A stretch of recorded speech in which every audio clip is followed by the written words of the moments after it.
आयुक्त माननीय आदिदेव सर हमारे बीच में है, और वो बीच में पिछले कुछ कार्यक्रम से अपने गृह स्टेट राजस्थान की सैर कर रहे थे, तो वो भी अपना अनुभव शेयर करेंगे, क्या वजह थी और कैसे भी। और आदिदेव सर, आप भोपाल आ गए हैं, आपका स्वागत है, प्लीज। जी नमस्कार सभी साथियों को। हाँ, मैं नमस्कार। अभी राहुल सिंह सर, माननीय राहुल सिंह सर हमारे बीच में जुड़े हुए हैं, अभी उन्होंने अपने अनुभवों को यहाँ पर शेयर किया सर। और हम लोगों के आग्रह पर, जैसा कि व्हाट्सएप ग्रुप और तमाम के माध्यम से आप अवगत हुए हैं, कि हम लोगों के निवेदन और आग्रह पर उन्होंने चीफ इंफॉर्मेशन कमिश्नर के लिए आवेदन किया हुआ है। और हम सब यही चाहते हैं, आप भी यही चाहते हैं कि वो और समाज की सेवा करें आगे भी, प्रदेश के नागरिकों की, सूचना आयोग की, और मतलब सूचना के अधिकार कानून की। तो इस पर विचार थोड़ा सा आप अपना रखिएगा। क्या कुछ इसमें आगे किया जाए, आपका भी मार्गदर्शन इसमें आवश्यक है, प्लीज सर। जी जरूर शिवानंद जी, मैं अभी जुड़ा ही हूँ और काफी गैप के बाद जुड़ा हूँ, तो थोड़ी सी देर में सुनना हम्म। चाहूंगा, उसके बाद मैं अपनी बात रखता हूँ थोड़ी देर में। ठीक है सर, अब तब तक हमारे बीच में मदन गोपाल यादव जी और हैं, और भी लोगों ने हैंड रेस किया हुआ है, तो यदि कुछ बात रखना चाहें, वीरेंद्र जी भी हैं। वीरेंद्र जी, आप कुछ और जोड़ना चाह रहे थे यहाँ पर? हाँ नहीं, उसमें यही मैं बताना चाह रहा था, जो देवेंद्र हाँ अग्रवाल जी का जो इंटरप्रिटेशन है वो सही है, कि जो टोटल हाँ। ड्यूरेशन जो है, तो इसमें 16/2 का जो सेकंड प्रोविजो है, जो विश्वास जी ने भी जो बताया है, तो उसमें ये सेकंड परंतु है, उसमें 5 साल किया गया है। दूसरा है कि जो साथ में हमको एक चीज और देखनी होगी, कि इसमें आरटीआई रूल्स है 2019 के, ये जो नियमावली है, इसमें जो रूल्स है, देयर आर 23 रूल्स, और ये नियमावली में जो ड्यूरेशन है वो 5 साल से कम करके 3 साल किया गया है। लेकिन जो टोटल ड्यूरेशन है, कि स्टेट वाला सेंटर में जा सकता है कि नहीं, या स्टेट वाला अदर स्टेट में जा सकता है कि नहीं, इस मामले में एक्ट और रूल्स दोनों साइलेंट है। फिर भी 3 इंपॉर्टेंट प्रोविजन आखिरी में किए गए हैं रूल्स में। पहला है रेसिड्यूअरी प्रोविजन। तो रेसिड्यूअरी पावर चूंकि सेंट्रल गवर्नमेंट ने अपने पास ही रखे, उसमें कहा है कि conditions of service of the chief information commissioner और इन information commissioner, state chief information commissioner और state information commissioners, for which no express provision has been made in this rules, shall be referred in each case to the central government for its decisions, and the decisions of the central government thereon shall be binding on the chief information commissioner or an information commissioner of the central information commission, state chief information commissioner और state information commissioner of the state government commission। मतलब चारों के बारे में जो final decision central government लेंगी, ये रेसिड्यूअरी provision है रूल 21 में। रूल 22 में है कि पावर टू रिलैक्स, कि the central government shall have power to relax the provisions of any of this rules in respect of any class और कैटेगरी ऑफ पर्संस। तो ये जो पावर टू रिलैक्स है, इसमें सेंट्रल गवर्नमेंट को power है कि वो रिलैक्स भी कर सकता है कोई भी rule, that includes this maximum duration also. 23वां फिर इंटरप्रिटेशन है, जो आखिरी रूल है, कि if any question arises relating to the interpretation of any of the provisions of this rules, it shall be referred to the central government for decision. तो इस तरह से जो आखिरी चैप्टर है, चैप्टर 5 जो है रूल्स का, इसमें 21, 22, 23 में जो अंतिम निर्णय है वो फिर सेंट्रल गवर्नमेंट का ही है। तो जो ड्यूरेशन है, इसमें 16/2 का जो सेकंड प्रोविजो है, उसमें ये बात जरूर लिखा है कि 5 है, लेकिन फिर भी जैसा जिस तरह से संविधान क्लियर है, संविधान में तो बहुत क्लियर है कि स्टेट का जो है वो स्टेट पब्लिक सर्विस कमीशन का सेंट्रल कमीशन में भी जा सकता है, लेकिन इस तरह का क्लियर प्रावधान इसमें फिलहाल नहीं है जो आरटीआई एक्ट है इस बारे में।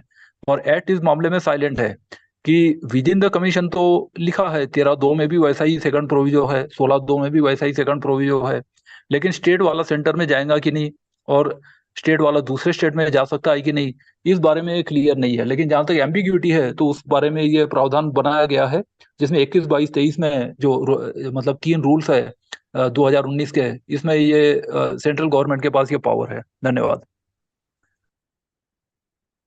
जी। अ, मदन गोपाल यादव जी, आप कुछ कहना चाह रहे हैं?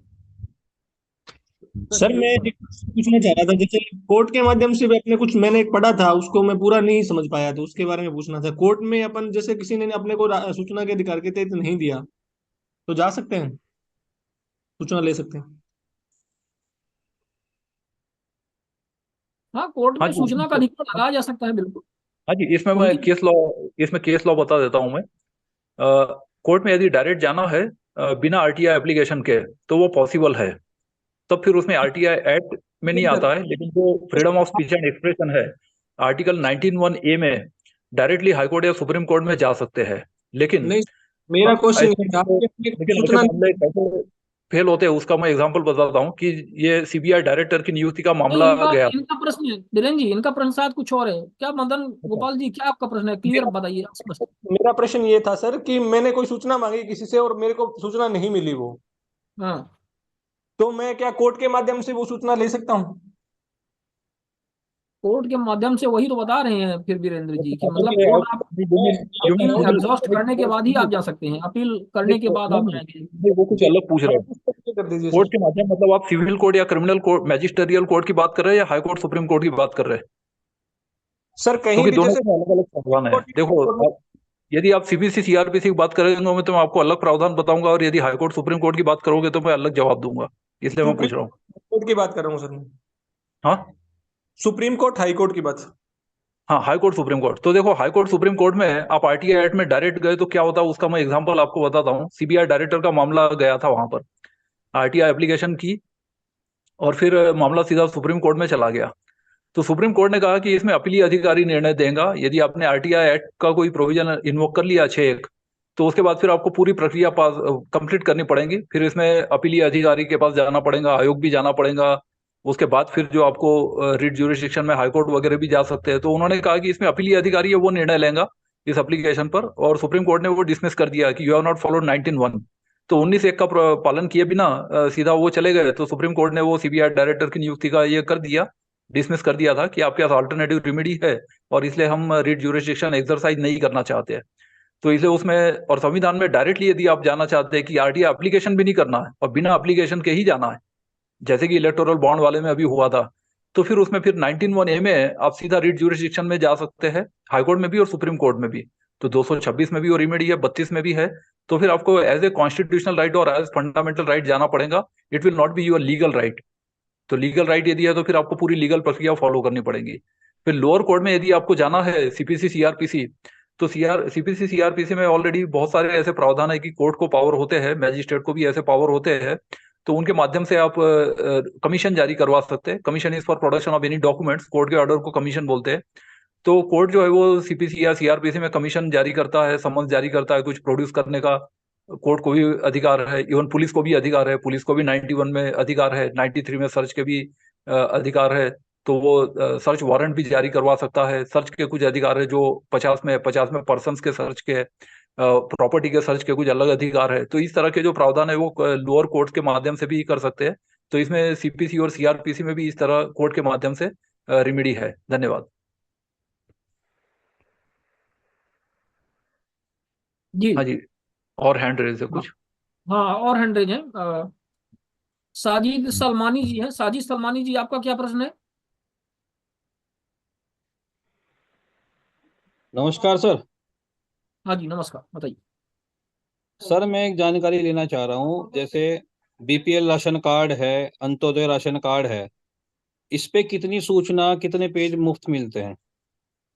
हाँ जी, इसका मैं उत्तर देता हूँ। उत्तराखंड में इस मामले में बड़ी एम्बिग्युइटी थी, और 2013 में जब यहाँ पे आरटीआई रूल्स बने उत्तराखंड के, तो इसमें प्रॉब्लम ये आती थी कि ये जो फ्री में सूचना देने का जो प्रावधान है इसका दुरुपयोग होने लग गया था।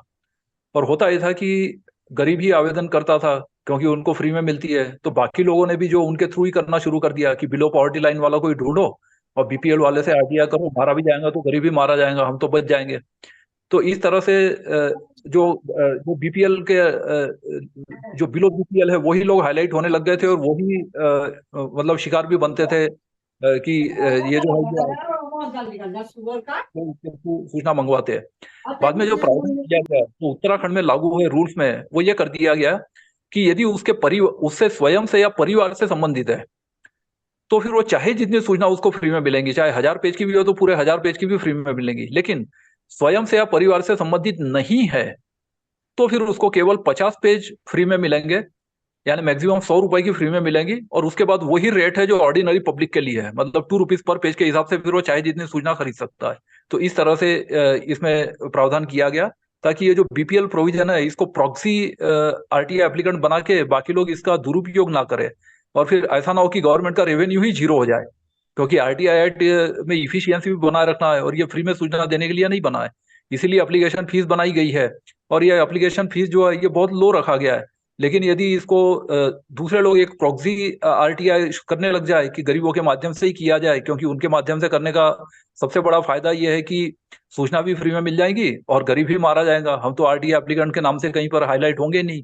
तो ये खैर जो बीरेन जी दुरुपयोग बीरेन जी, हमें के लगता है प्रावधान। कि इन धन्यवाद। चीजों पर बोलने से बेहतर हम लोग ये हमेशा कहें कि सरकार जो है ना, शासन सरकार जो है राइट टू इंफॉर्मेशन कानून को खत्म तो कर ही रही है, कमजोर कर रही है। साथ में सेक्शन 4 के प्रोविजन जो कि 120 दिन के भीतर लागू होने थे, आज तक लागू नहीं हो पाए हैं। और बहुत सारी कबाड़ की जानकारियां जो हम फालतू में फोटो कॉपी करवा करके ले रहे हैं, हम स्वयं फिल करते हैं ये चीजें, वो ऑलरेडी पोर्टल पे उपलब्ध होनी चाहिए थी और हम आसानी से उसको हासिल कर पाते और तब ट्रांसपेरेंसी रहती। वो आज तक नहीं फॉलो हो पाया। सेक्शन 4 के प्रोविजन फॉलो ना हो पाने की वजह से आज इतनी सारी दिक्कत हो रही है।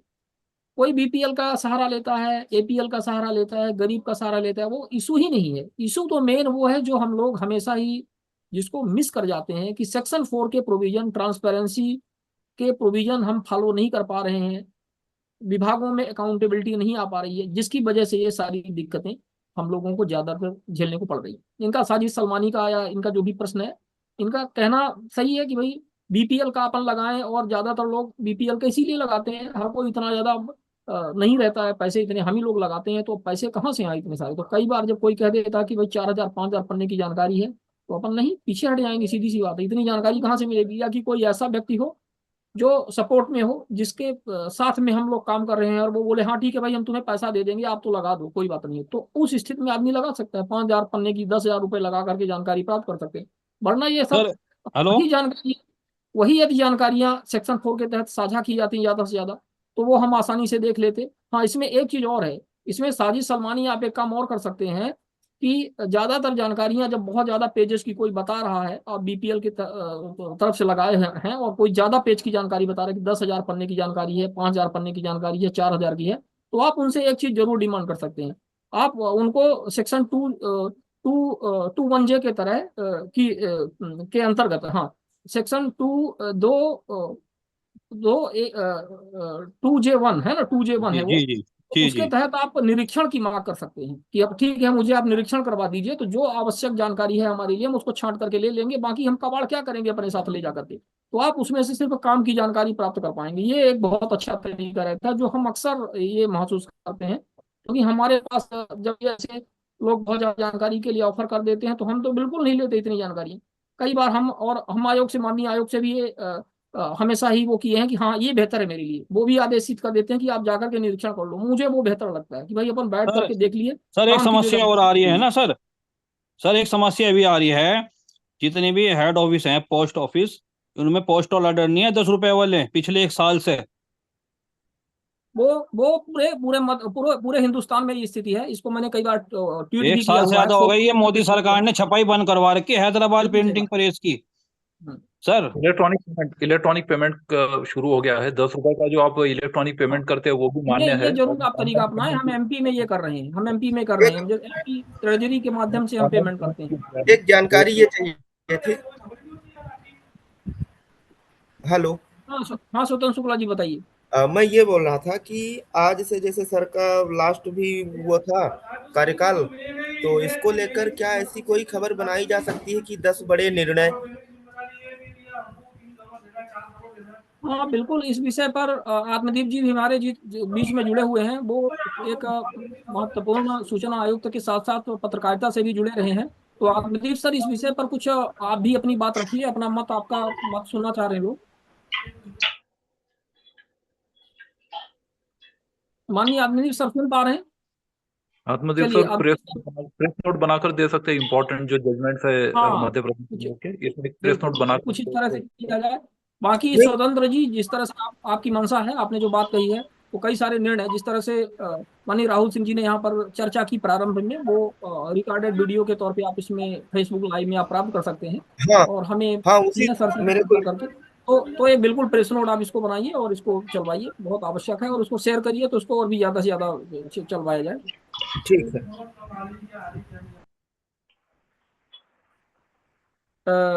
अगला इसमें प्रश्न ले लिया जाए। राम सेवक चौहान जी हैं, राम सेवक चौहान जी, आपका क्या प्रश्न है? के एल भैरवा जी हैं, के एल भैरवा जी, आपका क्या प्रश्न है?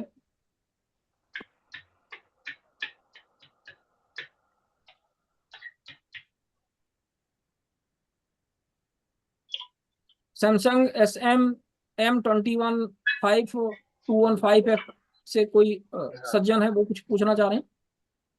हाँ जी सर, ये मैं ये पूछना चाह रहा हूँ सर, आवाज आ रही है हाँ मेरी? जी, हाँ आपकी आवाज आ रही है। सर ये पूछना चाह रहा हूँ, जैसे कोई किसी पर्सन पे FIR हो गई सर, कोई वो चार्जशीट कोड भेज दिया उन्होंने, बट वो ये गलत जानकारी दे रहे हैं कि हमने 6 महीने पहले ही भेज दी चार्जशीट, तो उसकी सर डाक पोस्ट वगैरह वो रजिस्टर की फोटो कॉपी मांग सकते हैं विभाग से, कब भेजी गई हो, वहाँ जो डाक डिस्पैचर होता है कब रिसीव करा के आया उस टाइप से, वो अपनी जानकारी तो नहीं है ये? बीरन जी आपको इसका जवाब देंगे, बीरन जी? हाँ जी, उसमें ये है कि जो इससे संबंधित जो है पत्र से संबंधित, उसके लिए आप डिस्पैच रजिस्टर के रिलेवेंट पोर्शन की कॉपी दे सकते हैं, लेकिन इसमें धारा 10 लागू होती है, क्योंकि वो रजिस्टर में फिर दूसरे भी कई लोगों की सूचना होती है जिसमें उनके पते वगैरह भी हो सकते हैं, तो इसलिए वो उसको छुपा दे सर, जैसे उसको छुपा के सर हमारी वाली दे दे सर, उसमें उसको जगह पेपर रख दे उसको वो हाँ, तो अपने से सर्टिफाइड संबंधित कर जो है आप बिल्कुल पूछ सकते हैं कि इसका डिस्पैच नंबर क्या है या कितने तारीख को प्रेषित किया गया। कई बार हमने भी स्पीड पोस्ट की रिसीट वगैरह की कॉपी दी है, क्योंकि वो रिसीट तो मतलब जो रजिस्टर में तो बाद में चिपकती है, वो जब वो रीइंबर्समेंट लेना है पोस्टल एक्सपेंसेस का, लेकिन उसके पहले वो जो रसीद होती है तो उसकी भी कॉपी ली जा सकती है, रजिस्टर में से भी उसकी कॉपी लेके एक प्रमाण के तौर पे दी जा सकती है कि ये हमने पोस्ट कर दिया है, जिससे ये निश्चित हो सके कि हमने ये डिस्पैच नंबर भी चढ़ाया है and it has actually been dispatch, ताकि जो क्लरिकल लेवल पर जो गड़बड़ी होती है या जो वो कहते हैं कि रिप्लाई बना दिया, फाइल में पड़ा है, पोस्ट नहीं किया, या फिर मिला नहीं मिला, इस तरह के जो डिस्प्यूट है तो ये बड़े आसानी से सॉल्व हो सकते हैं, तो इस तरह की सूचना मांगी जा सकती है। इसके अलावा indiapost.org का जो प्रिंट आउट है वो भी दोनों यूज कर सकते हैं एविडेंस के तौर पे, PIO भी और अपीलीय अधिकारी भी इसमें, लेकिन ये ध्यान रखना है कि वो सर्वर पर जो रिकॉर्ड है 60 दिन तक ही रहता है, तो within 60 days you have to print, तो जो 13 डिजिट का एक नंबर होता है, जो रजिस्टर्ड पोस्ट या स्पीड पोस्ट का जो नंबर होता है जो रसीद पर, तो उसका आप एक पूरा प्रिंट आउट ले सकते हैं उस नंबर को टैग कंसाइनमेंट करके, और कंसाइनमेंट नंबर देकर वेबसाइट पर भी आप ले सकते हैं।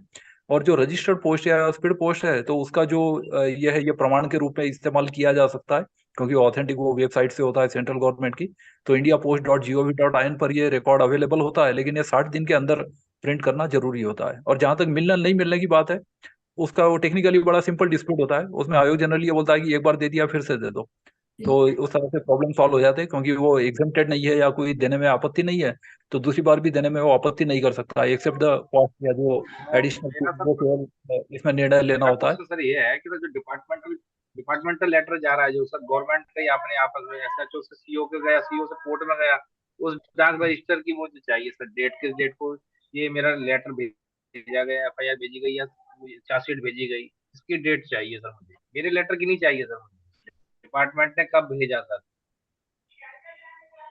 ये तो कोर्ट से ऐसा होता है, देखो प्री ट्रायल प्रोसीडिंग है, इसमें 209 में पावर है जो मैजिस्ट्रेट को है ना, तो इसमें वो पूरा पूरा वो पहले देखते हैं कि बिफोर फ्रेमिंग ऑफ चार्ज 211 के पहले 209 में पूरी प्रक्रिया फॉलो करता है, तो वो मैजिस्ट्रेट से भी या अधिवक्ता की सहायता से मैजिस्ट्रियल कोर्ट से सब कुछ मिल जाता है, 160 161 के बयान मिलते हैं, 164 का बयान कन्फेशन मिलता है, 173 में फाइनल रिपोर्ट की कॉपी मिलती है, तो ये सब चीजें उसमें CRPC में प्रोविजन है, उसके तहत ये सब चीजें मैजिस्ट्रियल कोर्ट से मिल सकती है, उसमें उसके लिए आपको 173 RTI की भी आवश्यकता नहीं है। 173(8) में सर री इन्वेस्टिगेशन के लिए एप्लीकेशन दी थी, बट वो ये कहते हैं हमने कोर्ट भेज दी, वो चीज हमारे पास है ही नहीं, बट जबकि वो हाँ, उन्होंने कोर्ट भेज दी। वो बात सही है, क्योंकि पूरा रिकॉर्ड कोर्ट में जमा हो जाता है, और फिर ऐसा होता है पहला अधिकार मैजिस्ट्रेट का होता है, क्योंकि इस संबंध में हाईकोर्ट में भी कोई निर्णय है, तो इसमें क्या होता है कि जो विक्टिम है या जो विटनेसेस है उनकी सिक्योरिटी का मामला उठता है, सपोज अक्यूज है या आरोपी है, तो कहीं ऐसा तो नहीं कि आप क्रिमिनल इंटिमिडेशन या धमकी के लिए कर रहे हो, तो आपको जो बचाव का मौका है वो मैजिस्ट्रेट ही देगा, तो पहला अधिकार मैजिस्ट्रेट का है, और वो निर्णय देगा कि क्या प्रकट करना है क्या नहीं करना है। तो जो सप्लीमेंट्री चार्जशीट है जो री इन्वेस्टिगेशन 173(8) में किया जाता है, तो उसमें यदि कोई फर्दर इन्वेस्टिगेशन हुआ है या कोई सप्लीमेंट्री चार्जशीट फाइल हुई है, तो वो भी कॉपी जो है वो आरोपी को मिलने का अधिकार रहती है CRPC में, तो वो मिल जाती है, और मैजिस्ट्रेट को आवेदन करके वो मिल जाती है, उसमें कोई आपत्ति नहीं है, CRPC में यह प्रावधान पहले से ही है।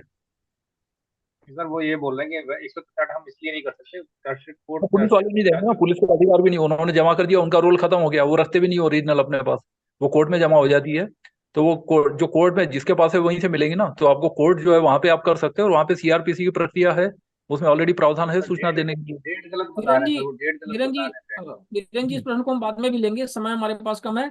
हम लौटते हैं हाँ वापस जी। देवेंद्र अग्रवाल जी के पास में। देवेंद्र अग्रवाल जी, वो जो चर्चा अपन कर रहे थे जिसको वहाँ पे इंटरप्ट किया था, तो उसको कंटिन्यू किया जाए और आप अपने सुझाव इसमें दें, और लोगों के जो भी आप सुझाव इसमें आमंत्रित करना चाहते हैं, तो जो भी इसके लिए एक मन से प्रयास किया जाए।